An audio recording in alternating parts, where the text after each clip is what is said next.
Hey everybody, welcome to Pop Culture Philosophers. I'm Rockin' Robbie Billups, and it's time for the weekly comic book review.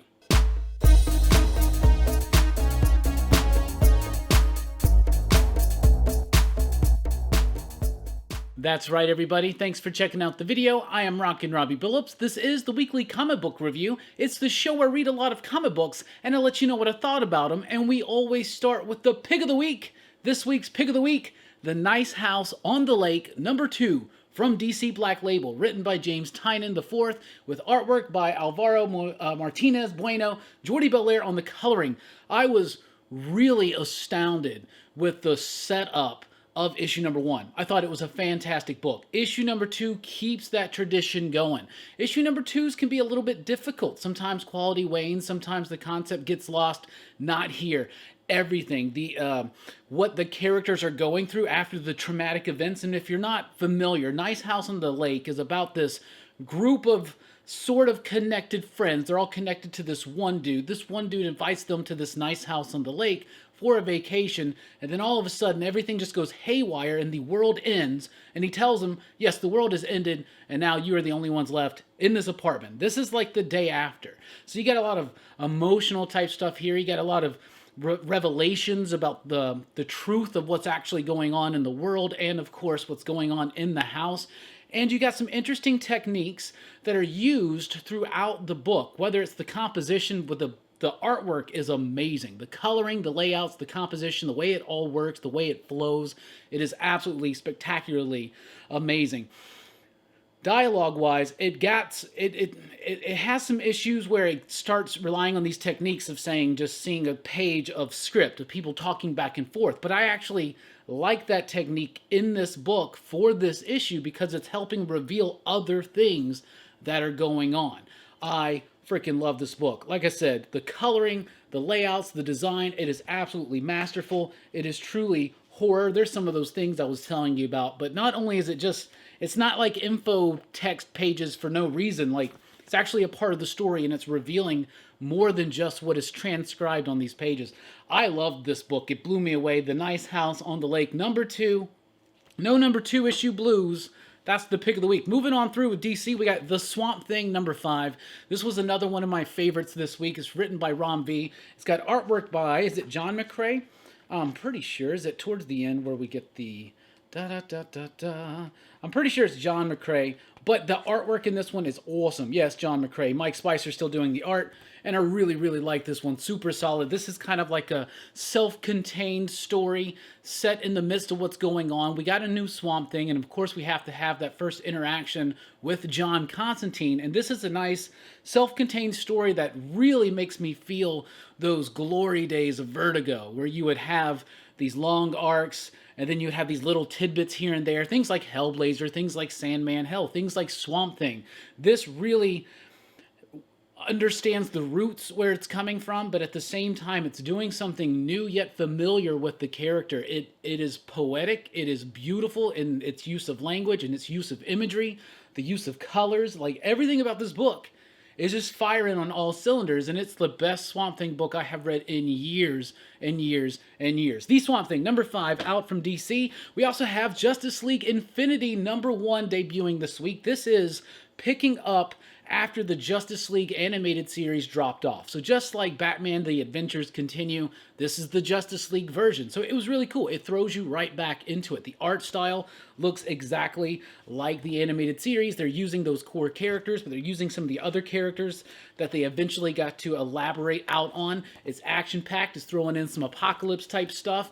And at the same time, it's got this interesting story developing with Martian Manhunter. Now, the technique of his narration and what's going on there is pretty interesting, and I think it kind of clunks up the comic just a little bit and maybe doesn't feel as fresh and as exciting as it could because it gets a little dense at times, I would say. But J.M. DeMatteis is a part of it, and it still has that core of humanity or Martianity, whatever. But if you're a fan of the Justice League animated series, I would highly encourage you to check that out. Just like Batman The Adventures Continue, Season 2, Issue number 2, this is the story continuing on where Batman the Animated Series left off. But, of course, introducing new concepts that have been, retconned or reinvented or created for the first time since the series wrapped up, including and now the Court of Owls, the Talons. That's what we're doing here. They kind of wrap it up really quick, I think, in the second issue. So I thought that this story kind of went really quick for its epicness, but it also feels like it's setting something up. So I still love this book. I think it's cool to get thrown right back into Batman the Animated Series, but seeing these new twists on characters or these new ideas about Gotham and, of course, the Court of Owls, things like that. So I'm excited to see where it's going to go. And my favorite bit in this whole issue was the Deadman stuff. Of course, Deadman's just the coolest. Batman 110 is here. Continuing the story that's all just building up. The last story, Tynan has this thing where he's like built up into the Joker War. Now we're building up into Future State. But I'm cool with it because I'm really liking this. Now, or the Fear State, I should say. Now, we've seen Future State, and some of the more interesting stuff about Future State was the Magistrate, and that they had taken over Gotham. They're like this corporatized police force or something like that, and they have orders to kill masks on sight. Now, we're showing the steps on where we get to that. And I think James Tynion is doing a cool job of introducing new, fresh concepts and characters to the mythology of Batman, the world of Gotham, but at the same time doing something with classic villains. And what Scarecrow, what's building up there, which this is totally, to me, building up into Fear State, not necessarily Future State, so we'll see where it goes, but it's cool to see the early workings of the Magistrate, how they're kind of twisting their way in, but what this is ultimately going to build up to as far as Scarecrow goes, I think that's going to be exceptional. Speaking of exceptional, Jorge Jimenez, the artwork, like every page is a banger, something you would buy and hang up on your wall.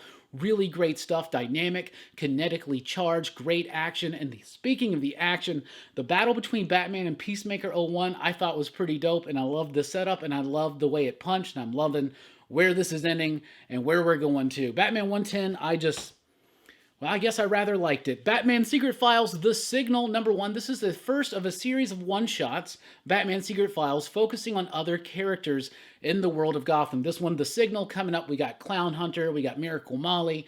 But this one I like to focus on Duke Thomas. Duke has been an interesting enough character, but kind of underutilized. Never really given the full spotlight, never really developed.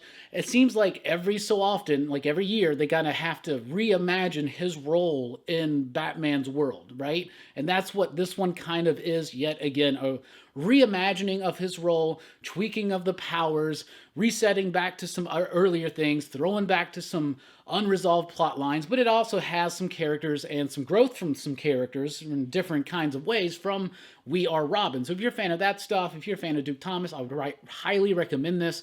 But it was just an okay story that just kind of once again reminded us that Duke Thomas, the Signal, is there, and one day they'll eventually get to his story.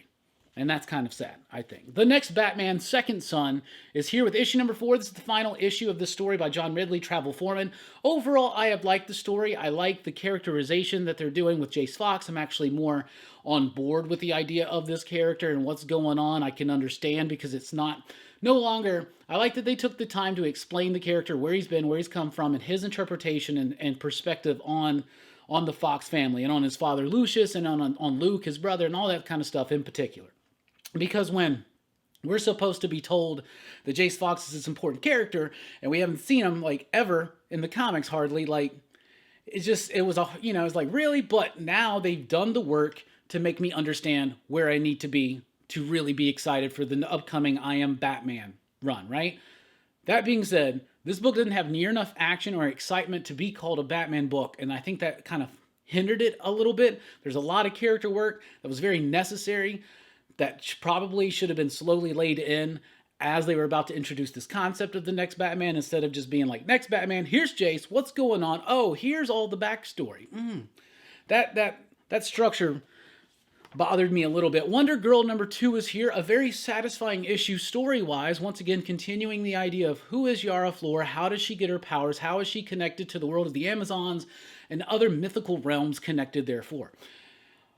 However, I didn't really like the fact that Joelle Jones is already utilizing a fill-in artist. And the fill-in artist is fine, but Jones's work is so clean and brisk. And it's got a lot of room to breathe. There's a lot of space, albeit still detail.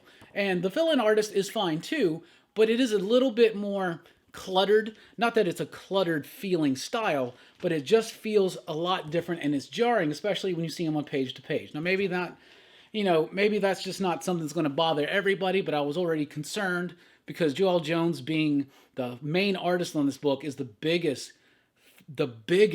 pull for this book creatively. And of course, just the character of Yara Flor is really interesting so far. And we're getting a little bit more work was done. A lot of the mythological type stuff, how she gets her weapon, things like that. But the art, I felt like there was a slight inconsistency there, and I would like to see more. If Jones isn't going to be able to do a whole issue, just like I don't know, I'm not telling people how to do their stuff, but I would like Joel Jones to do like 3 solid issues and then have another artist come in, so at least like it's not just such a consistently jarring experience back and forth. Whatever, that's just me. Justice League number 64 is here. Starting off a new story that's really just kind of picking up on one of Bendis' last Superman stories, right? So in that last Superman story, there was that dude from that other planet. They created their own version of Superman. He came to Earth and fought him, and I don't even remember how it wrapped up. It wrapped up very brief, like briskly, very abruptly, I should say. And so now it's back. That's what this whole thing is. So the United, which is like the United Planets, like Royal Guard or whatever, representatives from each of the worlds in the United Planets, they show up and they're like, yo, this crazy alien's coming back, and all Bendis is doing so far in Justice League is just picking up the threads of the stories that he's already kind of left dangling out there. The stuff from Superman, the stuff from Naomi. I'd rather see Naomi continuing Naomi, and I don't want anything from Bendis' Superman to rear its ugly head again. That's just me, though. So I didn't really dig on the Bendis bit, but I absolutely loved and adored the Justice League Dark backup story.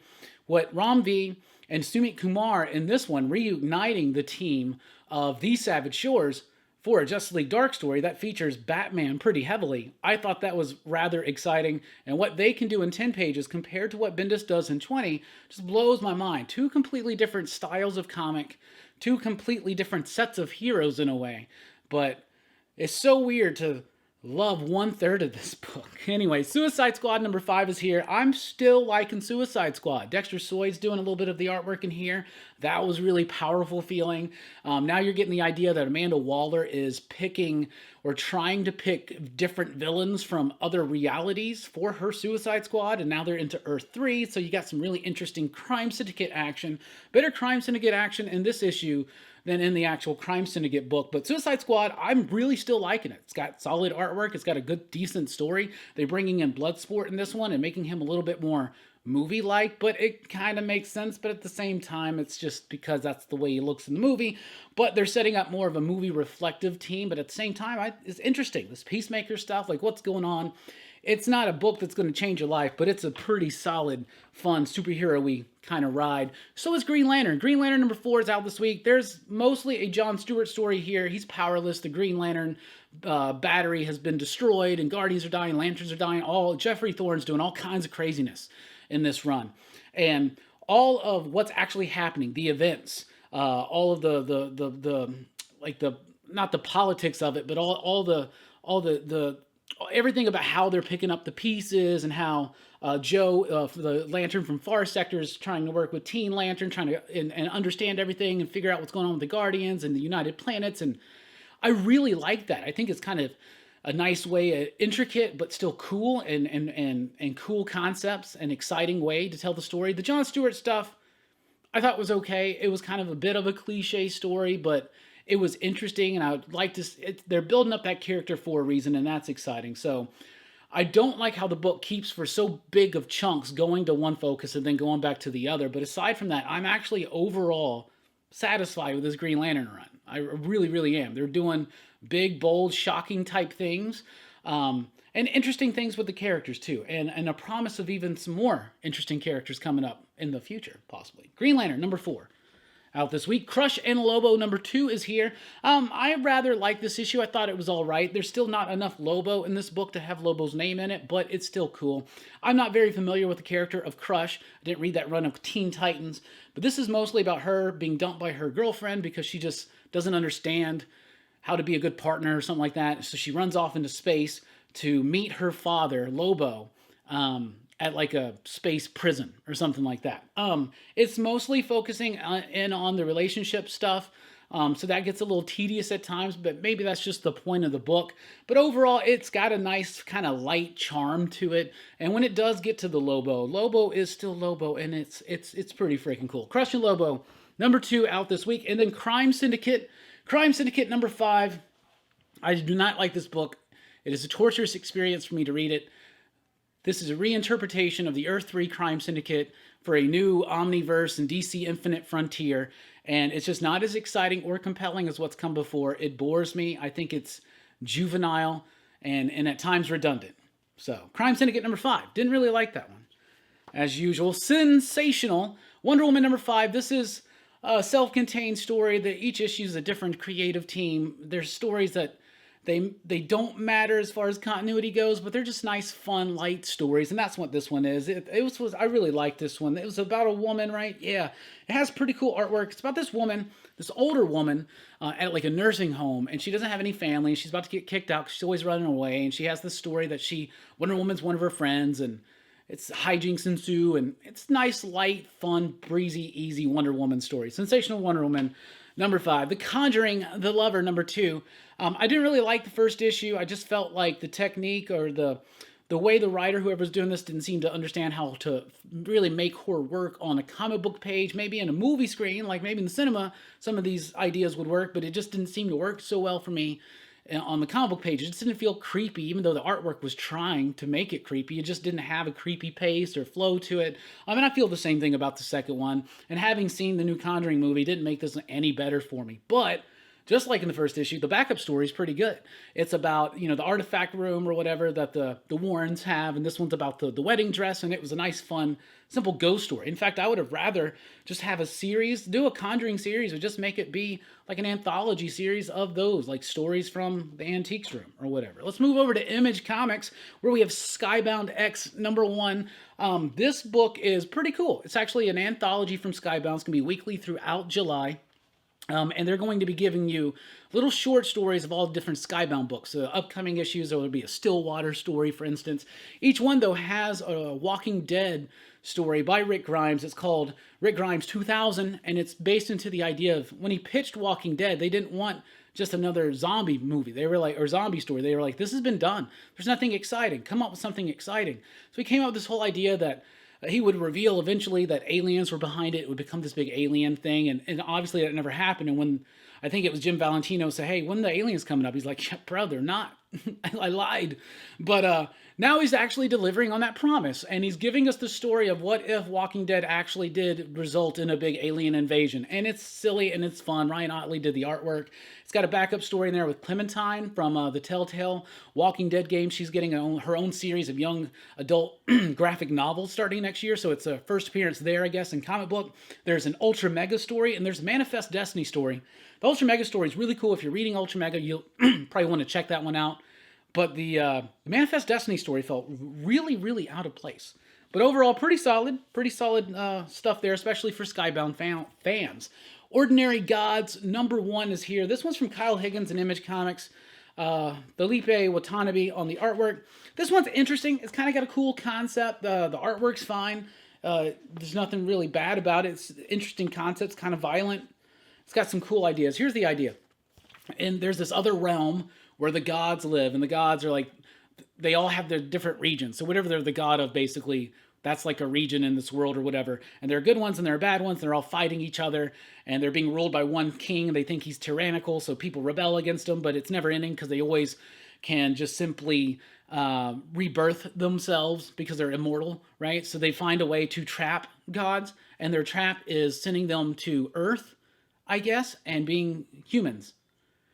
Or maybe Earth is a complete fabrication and is I don't know. It was a little unclear on that, but the concept was kind of cool, and the characterization was really interesting. Like when you get into the book and you get hooked by the characters, like once you get through all the concept. There's a lot of world building through exposition, but overall I thought it was an okay, decent first issue. It didn't completely blow me away, but it also just didn't completely annoy me and feel like nothing. So Ordinary Gods was, I'm on the fence about that one. We'll have to wait and see.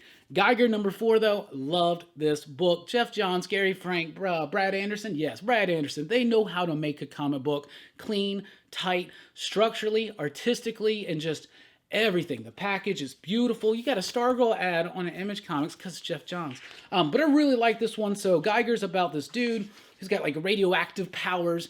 He's like a glowing, just fallout inferno of radiation. But he has these like boron rods that he has to keep on his back, and he goes back to human form, but then he takes them off, and there's weapons, and he starts glowing. I mean, it's actually a pretty badass concept in theory and visually. And the way the story is done, there's some real cool twists and turns. He's got these two kids with him. I just thought this book did some really great work, being direct when it needs to be, being subtle when it needs to be, but just overall being a really great paced, wonderfully rendered and executed comic book. And that's what I always come to expect from Jeff Johns and Gary Frank. Geiger number 4. Loved it. Nocterra number 5. I'm starting to lose myself on Nocterra. I think it's a really interesting concept from Scott Snyder. I think it's still solid artwork from Tony S. Daniel. But it gets so long-winded sometimes and, overly verbose. And I'm not against words in comics as long as the flow is there, but it bogs it down. So many of these last few issues have had just to me, not necessarily walls of text, but it's just long-winded, and it just feels like we're getting so much fluff, and we're not getting to the direct heart of the story quick enough. Now, the events that are unfolding are cool, but I think what's been done in 5 issues could have been done in 3 and would have had a much more punchy kind of vibe to it, and that's what I'm missing out of Nocterra. I want a little bit more punchiness, but I feel like Snyder's narration is kind of just dragging that back just a little bit. So one more in the arc, I'll read it, then I'll read it again all in one sitting and see how it flows, but it's starting to wane on me just a little bit. Nocterra number 5 out this week. Firepower number 13 is here, and I really like this issue because after the craziness of the last 12 issues, including, of course, the Prelude graphic novel, now we have a moment to kind of sit. And there's this really interesting moment here where the family's trying to eat dinner, and they're all like nervous that they're like, does it feel weird? We feel like we're about to get attacked. So it's about the family, Owen and his family, trying to go back to normal after everything, but of course a new threat is brewing underneath the surface. But I really like this opportunity to kind of step back, focus in on them, on their civilian lives, and just also how their lives have been affected inwardly and outwardly because of the events. I thought it was great character work, amazing artwork yet again. Not a whole bunch of action in this book, but Chris Samnee still makes a thrilling, fun book that just flows right across the page, especially with Matt Wilson on the coloring, Ross Wooten on the lettering, really helps that as well. Firepower number 3, and I want to highlight some Stray Dogs new printings because I got some dope horror homage covers. So there's Stray Dogs number 1, 4th printing, Thing variant. That's super cool. Number 2, 3rd printing. That's the Evil Dead. Love that cover. It's probably my favorite out of all of these. Then we got number 3, the 3rd printing. That's a Midsummer homage right there. I haven't seen that movie. I need to. And then Stray Dogs number 4, 3rd printing with the Psycho. Those are all movie poster homages. I love them. Let's jump over to Marvel. I think something extraordinarily, so there's an X-Men book. Let's talk about it. All right, we do have a new X-Men number 1 because Hickman is MIA on the X books until September with Inferno, and now he hands the reins of X-Men over to Jerry Duggan, who's been doing a pretty decent job on Marauders, so why not, right? This is the book focusing now on the new X-Men team, that's Cyclops and Jean and Rogue and X-23's Wolverine and Sync and Polaris and Sunfire. Not the most exciting team on paper, but it actually works in the issue. Now, one of my biggest faults with this is why the number 1? Why a new number 1 with shitload of covers, right? Like, you could have just continued on. But whatever, that aside. X-Men number 1 was actually not bad. I was not really looking forward to this. My interest in the X books that are not written by Hickman has severely waned over the last few months. So I was like, this is probably a good spot for me just to kind of jump out of X-Men and just read the Hickman-only stuff. But I actually found this book to be kind of exciting. It was kind of superhero-oriented, still anchored into the Krakoan era, but they're back in New York. They got a new headquarters. There's a threat that pops up. It's pretty much a self-contained issue, as most good first issues of team superhero books, I think, should be, and build up, subplots, and that's what they're doing. And the artwork by Pepe Larraz was great. If they can keep Larraz on this book, it's going to probably have some nice, fun action. So I kind of liked the book. I thought it was okay. I didn't think it was bad. I thought it was one of the best X books. I thought it was the best X book I read this week. So X-Men #1. I actually rather liked it. Had some cool concepts too. So there you go. X-Force is here with issue number 21. Didn't really like this one. X-Force used to be one of my favorite X books. Probably mostly because I really like Joshua Cassara's artwork and the coloring, but like starting to feel a bit rushed now when he's on the book. I really like the Quentin Quire type stuff and Wolverine. I like the earlier issues of this series, but it felt like it meandered around. Now it's trying to get back on course. It's doing this interesting thing with the Man-Thing, and it's tied into some mutant programs and whatnot, but I just found myself not caring. I am severely waning in interest on the X books right now. But I still rather enjoyed Hellions #13. This is one of the most undersung X book out there right now. It's written by Zeb Wells, but it's a Mr. Sinister oriented book. I don't really like Mr. Sinister. I don't like most of the characters in this book except for like Psylocke, right?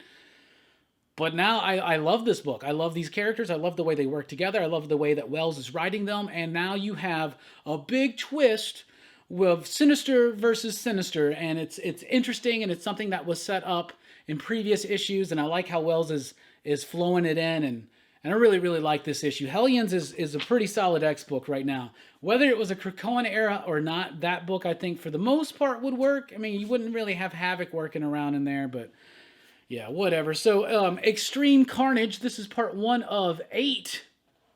That's right. It's your symbiote event of the summer. Philip Kennedy Johnson's the writer, so that's not too bad. The artwork's okay. It's not terrible. There are moments where it's better, moments where it's kind of more realized and detailed and fine-tuned, and other times where it's just a little bit, shortcutty and loose and free. So that kind of bothered me. I felt it was inconsistent for it being the same artist. But this is picking up on threads left dangling after Cates' Venom run. Carnage is back in some form or fashion. This is going to involve all the different symbiote people on the planet right now. Mostly this issue's focusing in on Flash Thompson. So I thought it was okay. It didn't really wow me. It didn't make me want to encourage everybody to buy all 8 of these overpriced one-shots. I wouldn't recommend doing that unless you are the most hardcore of a symbiote fan and have to catch them all. It's the symbiote mon. Extreme Carnage was just okay. Amazing Spider-Man 70. Prelude to Sinister War. This book is wrapping up soon. Spencer's nearing the end of his run. We're setting up Sinister War. He does an okay job of setting up Sinister War here. And there was even a moment where I went, Nick Spencer, you son of a bitch, I'm in. But not really. That was just a one-page, one bit about what led into Sinister War. All the other stuff, I think I'm starting to piece together the Kindred stuff, what's actually going on. That's interesting, that's cool. But man, there's no reason to take this long to tell this story. That being said, with where we're at right now in Spider-Man, this issue did a fairly decent job of kind of bringing some threads together and making an interesting enough pitch to me for Sinister War. So take that as you may. Avengers #46 is here. The first Avengers post Heroes Reborn / Heroes the Return. Heroes Return. Yeah. This was all right. This is the start of World War She-Hulk. Russia makes its move. Russia basically has their own version of the Avengers called the Winter Guard. They've been slowly in the background. I'm starting to actually like now that Jason Aaron's run isn't feeling directionless anymore. It just feels like maybe we're spending too much time on certain elements, like the Phoenix tournament felt too long. Heroes Reborn, that whole idea could have been done in just a 4 to 5 issue Avengers story. You know what I'm saying? So I'm hoping they're not doing that with this one, but now Russia's making their play, the Winter Guard, and now that's coming in. So you're having all these different factions that have been laid out, and it's finally building up. Now, I don't really ever feel much about the team in this book, and that's something that I feel like it's lacking. But that all being said, this was a pretty cool, exciting issue that focuses a lot on She-Hulk, what's going on with her, and World War She-Hulk. What that means and what that entails, pretty freaking dope. I liked it. And yeah, I had to get the Momoko Blade cover, because there are worse things out tonight than vampires. Like what? I don't know. Bad comics. Immortal Hulk #48 is here. We're getting very close to the end, so I'm rather confused at why we're spending a whole issue once again just kind of sitting down and talking. You know what I'm saying? Like, I mean, we're building up this big climatic thing, and they do a little, Al Ewing and company do a little bit towards the end. We're like, oh yeah, now they're doing it. I'm like, I feel like we've been sitting down and talking for a long time on this book. Does this book need to be 50 issues? Should it have been shorter? I don't know. I don't want to be critical of it. There's some interesting ideas and themes approached in here. In particular, the relationship between Betty and Fix It. And that's an interesting idea that I haven't really thought about in this kind of way. So I thought it was cool, but I'm like, yo, man, we're getting to the end of this, right? You're gonna wrap this up quick. They're gonna wrap this up quick. That worries me. Immortal Hulk 48 out this week. From Dark Horse Comics, we have Masters of the Universe Revelation #1. I was very excited to get this Mike Mignola cover, and I think it's cool. I really, really like it. I'd like to see a solo Skeletor. That would be really, really cool. So this is the official prequel to the upcoming Kevin Smith produced Netflix show that I am rather excited to see. And so I wanted to read this to see what concepts it introduces. It does introduce some interesting ideas and concepts. You see the formation of the Power Sword. You see Lord Greyskull. You see all this kind of stuff, right? But this is so bogged down and so much like way too much exposition and just talking and just telling, not really showing, or telling and showing. I did not like this book. I wanted to like it. I thought the art was fine. But it literally just talks at you. It just talks at you the whole damn time. There's a little bit of action. There's a little bit of excitement. There's some cool stuff. I like the artwork. But man, I did not like the way the story was told. There's some really cool moments. That part with Scareglow, that's dope. But like literally, like this was a chore to read. I just didn't really dig on it. But Masters of the Universe Revelation #1. I got my Mignola Motu cover. I guess that's cool. Hellboy and the BPRD, The Secret of Chesbro House #1. This is the first part of, I think, a 2-issue series. Yes, a 2-issue series. That if you've never read Hellboy, you could read this and get the vibe. This is a really great kickoff to a new Hellboy mystery. And just being a 2-issue story, there's not much of an investment. Of course, we got Christopher Gold and Mike Mignola, but Sean McManus does a really great job of capturing that Hellboy vibe. That typical flow and panel design and composition that you have in a Hellboyverse book.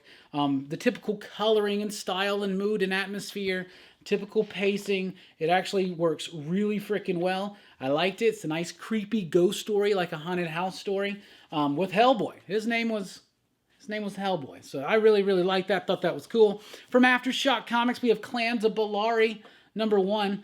This book was okay. So it's about this, it's like a sci-fi book, and there's this like galaxy, and there's these different clans, and there are these rules in this world. #1, no person or clan may exit the system. The galaxy, I guess, is what that is, or the system of like their societal system, I guess.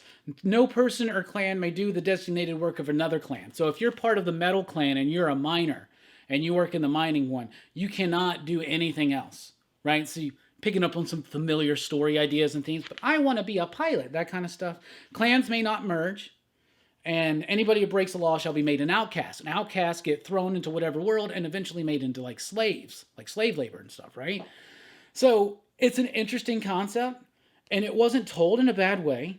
And the art, I think, could have had more side borders. I think that kind of, I don't know why that's something I thought. It's certain pages like that almost look like it's a double page spread, but it's not. So it could have used a little bit more definition as far as that go. Like that page, that's not a double page spread, but it kind of, yeah.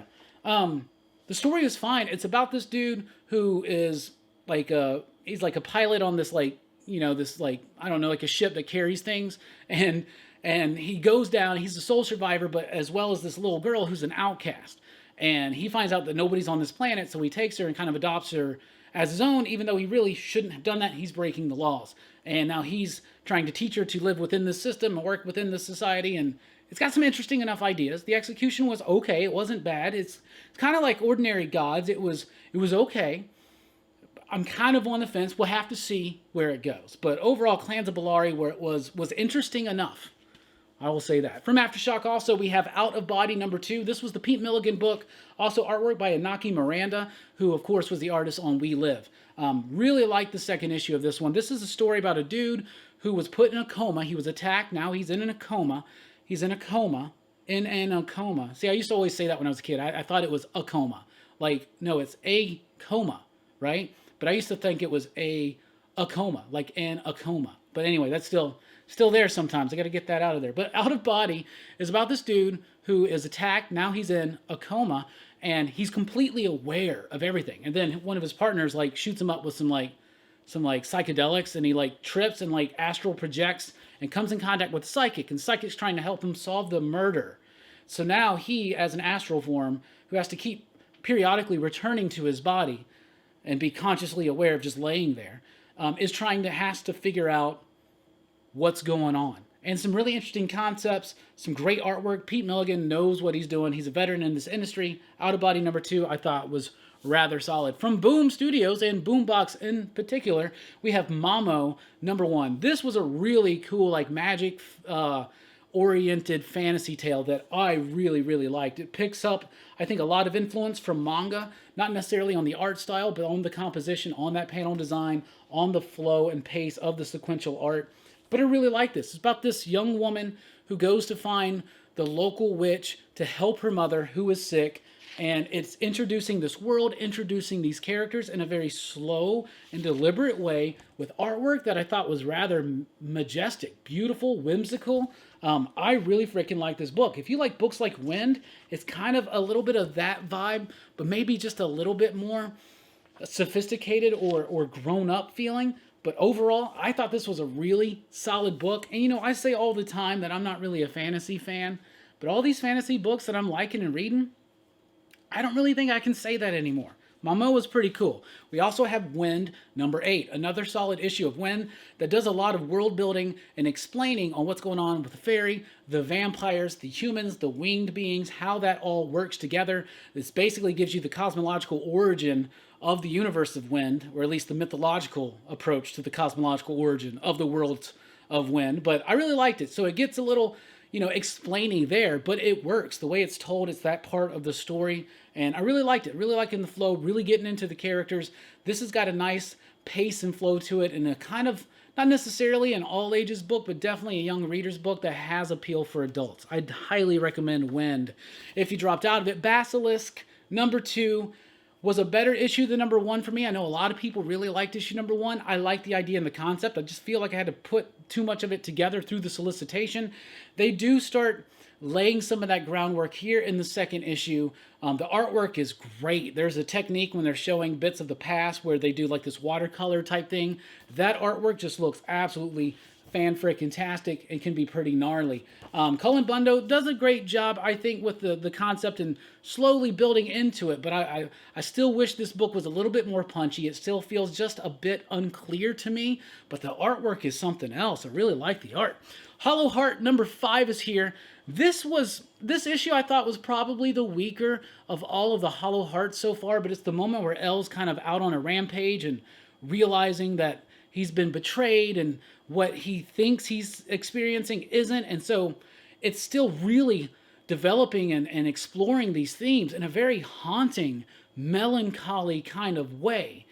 This one, though, there were other elements of the story that it was off-putting. I didn't know what the purpose of it was. So this was probably the most unclear out of the issues of Hollow Heart, but it still had this feeling and tone that was very immersive throughout it. And it's something that I find very fascinating about this book, Hollow Heart. Plus the covers, the way that that's haunting, that's something that the book kind of overall, I think, does and conveys very well. From Ahoy Comics, ahoy! We have Blacksmith #1. This is written by Eric Palicki. This is one of the books he was talking about when he was on the show just a few weeks ago, chatting this up. It's got a great cover by Liana Kangas. Liana, amazing work on this cover. Look at those colors. Look at it's just how'd you pick that? How'd you do that? Those choices.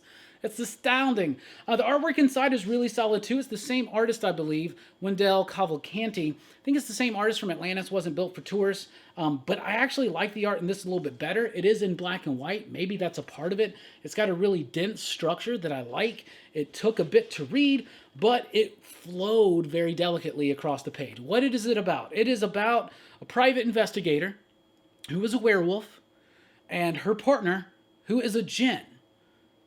There you go. So they're like it's really good. Like, so it's got a little bit of that film noir type thing, but it's not like super cheesy 40s detective or anything like that.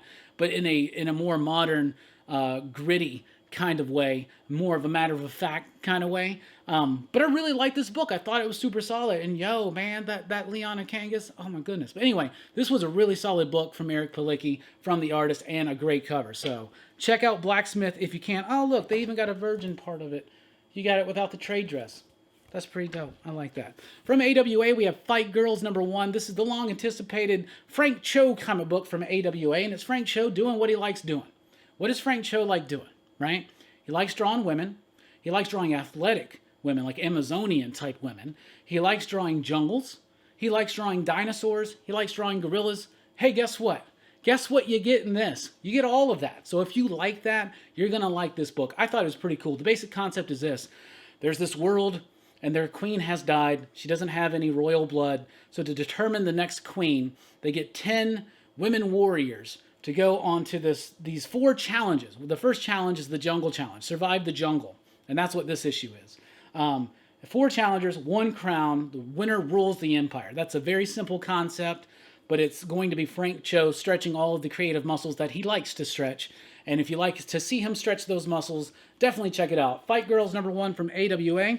From Dynamite Comics, we have Red Sonja, Black, White, and Red #1. This is an anthology book, kind of like, it's the using thematic colors for anthology books is all the rage right now, right? Batman Black and White came back, and now we got Wonder Woman Black and Gold, Superman Red and Blue, Carnage Red, White, and Blood. Marvel's leaning into the blood thing, Deadpool, Red, White, and Blood, or Black, White, and Blood, and then Wolverine and whatnot. So Red Sonja just goes Black, White, Red, because it's Red Sonja, right? Out of all of those, this was a really solid. This may be like artistically one of the best, and it's got 3 stories I rather enjoyed. The first one's by Mark Russell with artwork by Bob Q. I really liked that story. I love the art. I love the use of the red. I love the use of the shading, too. It's not just so stark black and white. Really interesting technique there. The second story, The Hunted, I wasn't as into the story, but I was really, really into the artwork. I thought there was some really good work there, especially in some of the backgrounds that you can see right there. And then the last story was by Kurt Busiek, the artwork by Benjamin Dewey, and I really liked that one. The first, so oh, look at that right there. Like all that blood, whatever. The use of blood in some of this, there's some great bits here. But I really, really like this. I thought it was actually super solid. I don't usually typically dig in on Red Sonja, but this was a pretty solid issue, so I'm definitely going to have to check out the next issues. Speaking of anthologies, we also have Tales Told in Techno Horror, Season 1, #1. This is from Scout Comics, the Black Caravan, their horror imprint, right? So this is a series of one-shot stories, all written by one person, Kjarn Tagen, and all illustrated by Christian Debari. And they all have, like, a retro-inspired movie poster, and then, like, a short story, like a real short story that's very moody, atmospheric, quick, and then done. Very big, strong punch at the end. And then the next story. But they all have this amazing, like, poster art that's developed right there, which that's the cover. Man, I really like this book. I wasn't really anticipating it or looking out for it, but it's wild. If you like horror, I would encourage you to check it out. Like I said, it's just got a bunch of stories. They're short, but they're punchy. And it's got some gnarly cool artwork and really cool creations of like 80s movie posters or even from times before. And speaking of cheesy horror movies, we got Adam Green's Hatchet here with the new one-shot, Unstoppable Horror. This has 3 stories, 2 of which I really liked, 1 I didn't. The first story is basically Hatchet versus, Victor Crowley versus Bigfoot. That was pretty freaking awesome, and that was my favorite one of the entire issue. The second story was okay. I don't even really remember. Oh, the second one? Yeah, the second one has like demons in it or something. There's a really great PSA thing right there of maintaining social distance from Hatchet Face, even though Victor Crowley can still just get you. And then the last one is somebody trying to like make money off faking a relic of the Hatchet from the Hatchet murders and blah, blah, blah. But if you're like, this is only for the most hardcore Adam Green Hatchet fans. Like, I wouldn't recommend this to anybody else because it is just stupid, silly, gory, ridiculous. kind of like Hatchet. Anyway, that's what I read. That's what I thought about it. What are you reading? What are you thinking? What are you digging? What's your pick of the week? Let us know in the comments down below. Let's keep this conversation going. Thank you so much for checking out the video. Please be sure to like, share, and subscribe. Click the notification bell so you don't miss a single video. And you can support the channel over at patreon.com/PCP like my man, Stephen Link. Thank you so much, dude, for joining up. We really do appreciate it. On behalf of everybody in the excitable PCP crew, station. Anyway, thanks for checking out the video. I've been rocking Robbie Billups. Thanks for rocking with us. Keep on reading.